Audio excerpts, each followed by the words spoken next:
America আর পাকিস্তানকে কোনোভাবেই ভরসা করতে পারছে না, কারণ পাকিস্তান এবং ইরান তারা নিজেদের মধ্যে সামরিক সম্পর্ক গড়ে তুলেছে। এই মুহূর্তের সবচাইতে যেটা বড় খবর, আমেরিকা এবং ইসরায়েল যখন ইরান আক্রমণ করছে সেই সময় ইরান প্রতিবেশী রাষ্ট্রের সঙ্গে এক নতুন কূটনৈতিক সম্পর্ক স্থাপন করেছে।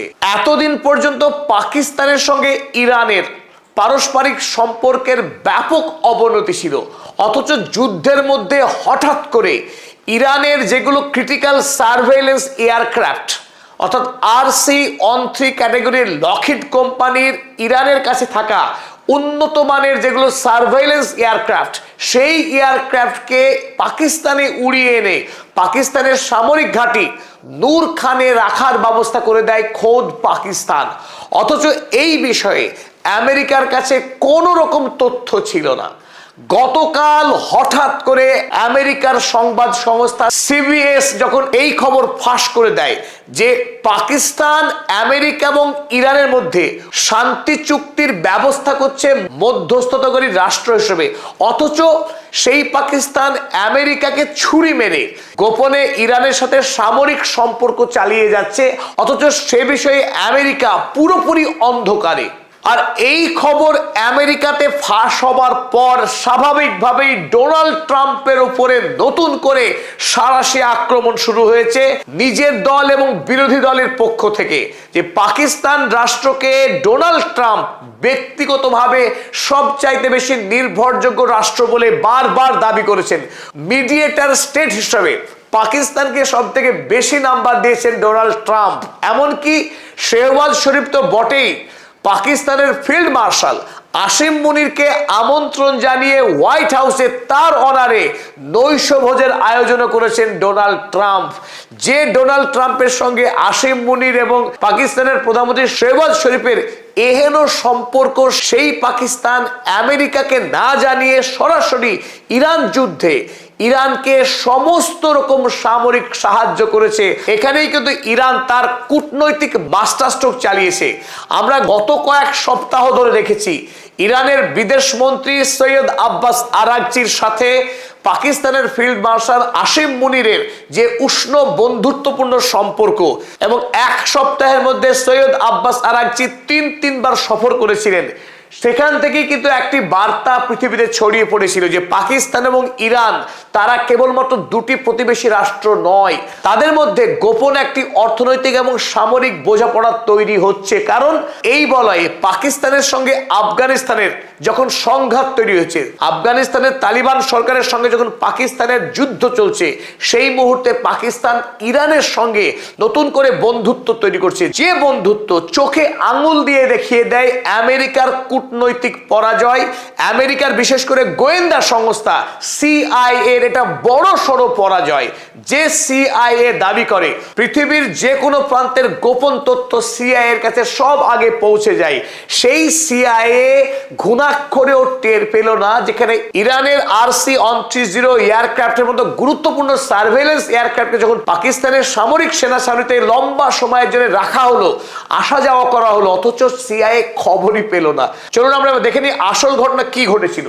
যখন ইরানে আমেরিকা এবং ইসরায়েল বোমা হামলা চালাচ্ছে নির্বিচারে, সেই সময়ে তেহরান, কোম, ইস্পাহান, ইরানের একাধিক গুরুত্বপূর্ণ বিমানবন্দরে ধারাবাহিক বোমা হামলা চালাচ্ছিল আমেরিকা।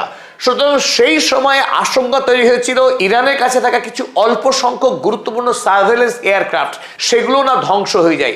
সেই সময়ে তড়িঘড়ি আসিম মুনিরের নির্দেশে পাকিস্তানের এয়ারফোর্স এই নূর খান এয়ারবেস থেকে সোজা উড়ে চলে আসে ইরানের তেহরান, এবং তেহরান থেকে একাধিক এই RC-130 লকহিড কোম্পানির তৈরি যে সার্ভেইলেন্স এয়ারক্রাফট ইরান কিনেছিল 60-এর দশকে, যে সমস্ত এয়ারক্রাফটকে গত কয়েক দশক ধরে ইরান আপগ্রেডেশন করেছে, সেই এয়ারক্রাফটগুলোকে পাকিস্তানি এয়ারফোর্স নিরাপত্তা দিয়ে নিয়ে চলে আসে আবারও এই নূর খান এয়ারবেস।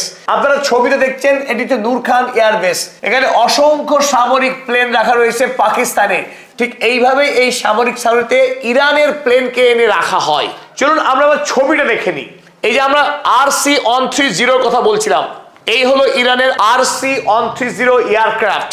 এই এয়ারক্রাফটের মূলত কাজ মনিটর ইউএস নেভাল মুভমেন্ট, পারস্য উপসাগরে আমেরিকার যে নৌবাহিনী তাদের অবস্থান, সেই সময়ে আব্রাহাম লিঙ্কন এবং আসছিল জেরার্ড আর ফোর্ড, এইরকম বৃহৎ যুদ্ধ জাহাজ ইরানের বিরুদ্ধে তখন অবস্থান করছিল পারস্য উপসাগরে, তাদের গতিবিধি ট্র্যাক গালফ এয়ার অপারেশনস, পারস্য উপসাগরের দেশগুলিতে কোন দেশ ইরানের বিরুদ্ধে কি অবস্থান গ্রহণ করতে যাচ্ছে তার যাবতীয় তথ্য কিন্তু এই RC-130 ইরানকে পৌঁছে দেওয়ার কাজ করত। Collect radar data and support Iranian strategic planning. আমেরিকার বিরুদ্ধে সামরিক যুদ্ধে ইরানের তথ্য আদান প্রদানের ক্ষেত্রে এই RC-130 গুরুত্বপূর্ণ ভূমিকা পালন করছিল। তাই যেহেতু ক্রিটিক্যাল এবং খুব গুরুত্বপূর্ণ ইরানের নিরাপত্তার জন্য, তাই এই RC-130 এয়ারক্রাফটগুলো বাঁচানোটা ইরানের জন্য অত্যন্ত গুরুত্বপূর্ণ হয়ে পড়েছিল। যে সময় আমেরিকা ইন্টেন্সিফাই করছিল তার বোমা বর্ষণের, সেই সময়ে আগে ভাগে এই প্লেনকে উড়িয়ে নিয়ে পাকিস্তানের সামরিক সেনাঘাটিতে রেখে তাকে রক্ষা করার চেষ্টা করে ইরান এবং পাকিস্তান মিলিতভাবে। তবে যুদ্ধ পরবর্তী সময়ে আমরা দেখেছি পাকিস্তানকে দেওয়া হয় দায়িত্ব মধ্যস্থতাকারীর, কিন্তু সেই সময়ে যখন পাকিস্তান ইরান এবং আমেরিকাকে আলোচনার টেবিলে বসালো, খোদ আমেরিকার উপরাষ্ট্রপতি জেডি ভ্যান্স তিনি ইসলামাবাদে উড়ে এলেন, ইরানের প্রতিনিধি দলের সঙ্গে আলোচনা করলেন। যদিও সেই আলোচনা ব্যর্থ, কিন্তু পাকিস্তান এই কাজ করে দেখিয়েছে যা গত 47 বছরে কখনো সম্ভব হয়নি।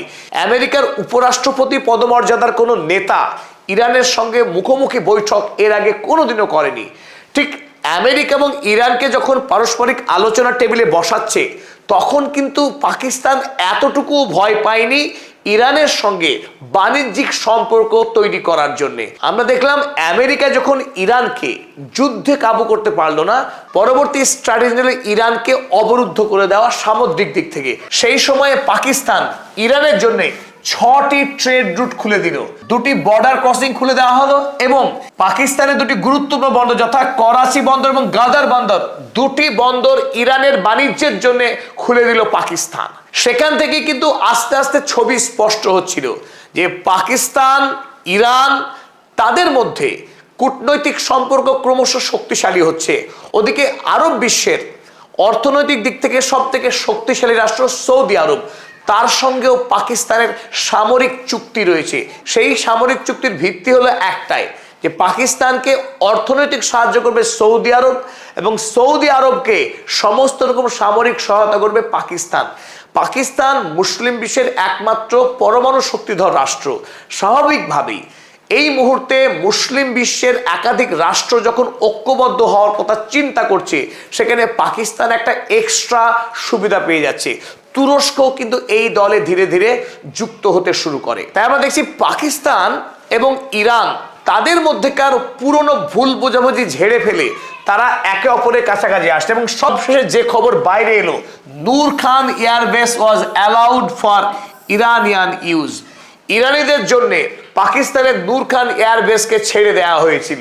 স্বাভাবিকভাবে এখানে প্রশ্ন উঠছে, পাকিস্তান হঠাৎ করে কেন এই ডিগবাজি মারলো? যে পাকিস্তান এতদিন আমেরিকার দয়াতে চলেছে, আমেরিকার অনুগ্রহে চলেছে, পাকিস্তানের কাছে থাকা অধিকাংশ অস্ত্র এবং অর্থ সাহায্য খোদ আমেরিকা যুক্তরাষ্ট্র থেকে এসেছে।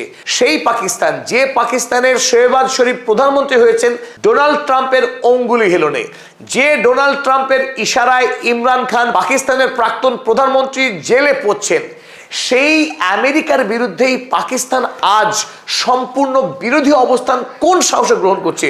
চলুন তিনটে গুরুত্বপূর্ণ কারণ আমরা দেখে নিই। Pakistan can not blindly trust US.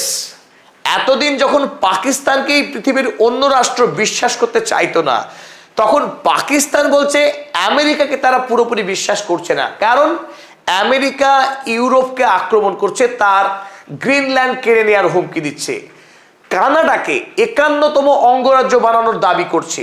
সেই সময়ে পাকিস্তান তো দূর ছাই, তো পাকিস্তান কোনোভাবেই আমেরিকাকে কিন্তু ভরসা করতে পারছে না, বরং বিকল্প বন্ধু, বিকল্প শক্তির সন্ধান করছে এই মুহূর্তে Pakistan. Pakistan need relation with IRC block.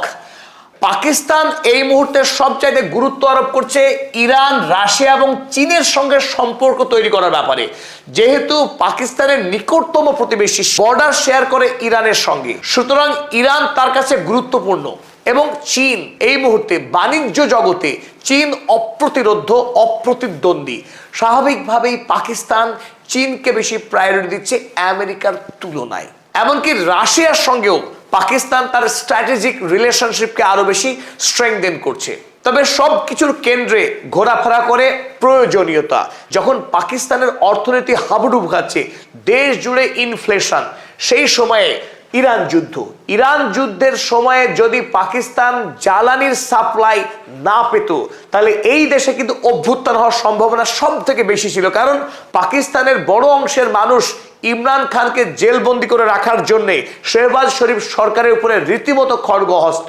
আর তারপরে যদি ইকোনমিক হার্ডশিপ শুরু হয়, পাকিস্তানে অভ্যুত্থান হওয়ার সম্ভাবনা ছিল। আর সেই সম্ভাবনা থেকে পাকিস্তান সরকারকে মুক্তি দিয়েছে ইরান।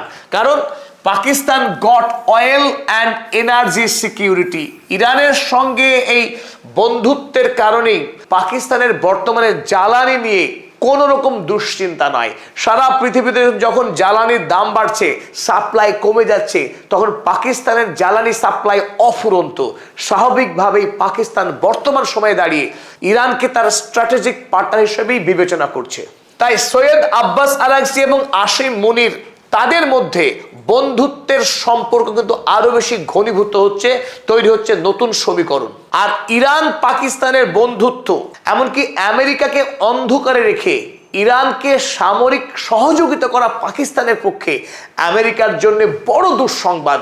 এই মুহূর্তে আমেরিকায় ভূকম্পন চলছে পাকিস্তানের আমেরিকাকে ব্ল্যাকমেইল করার খবর নিয়ে। আমেরিকার সমস্ত সংবাদ মাধ্যম এই মুহূর্তে যে খবর সব থেকে গুরুত্ব দিয়েছে তা হলো পাকিস্তানের বেইমানি, মির্জাফর পাকিস্তান। কারণ আমেরিকায় সমস্ত সংবাদপত্র ডোনাল্ড ট্রাম্পের নির্বুদ্ধিতা, সিআইএ এর ব্যর্থতা এবং পাকিস্তানের ব্ল্যাকমেইলকে দাবি করছে যে পাকিস্তানকে কোনোভাবেই নির্ভর করা যায় না। পাকিস্তান এমন একটা রাষ্ট্র যে আমেরিকার পিঠে ছুরি বসিয়েছে, আমেরিকাকে বোকা বানিয়ে ইরানকে সমস্ত সুবিধা দিয়েছে।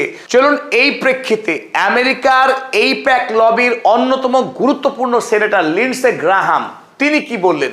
লিন্ডসে গ্রাহাম বলছেন, if this reporting is accurate, অর্থাৎ পাকিস্তান যে ইরানকে গোপনে সামরিক সহযোগিতা করেছে সেই খবর যদি সত্য হয়, it would require a complete re-evaluation of the role Pakistan is playing as mediator between Iran and the United States and other parties. সেই ক্ষেত্রে পাকিস্তানের মধ্যস্থতাকারী ভূমিকা হিসেবে ইরান এবং আমেরিকার মধ্যে নতুন করে মূল্যায়ন করার সময় এসেছে। তাহলে কি সত্যি সত্যি ইরান কূটনীতিতে বর্তমান পৃথিবীতে আগের চেয়ে অনেক বেশি শক্তিশালী হচ্ছে? চীন, রাশিয়া সহ প্রতিবেশী রাষ্ট্রগুলোকে নিয়ে আমেরিকার বিরুদ্ধে কি একটি শক্তিশালী ব্লক তৈরি করছে? সেটা এখন দেখার বিষয়।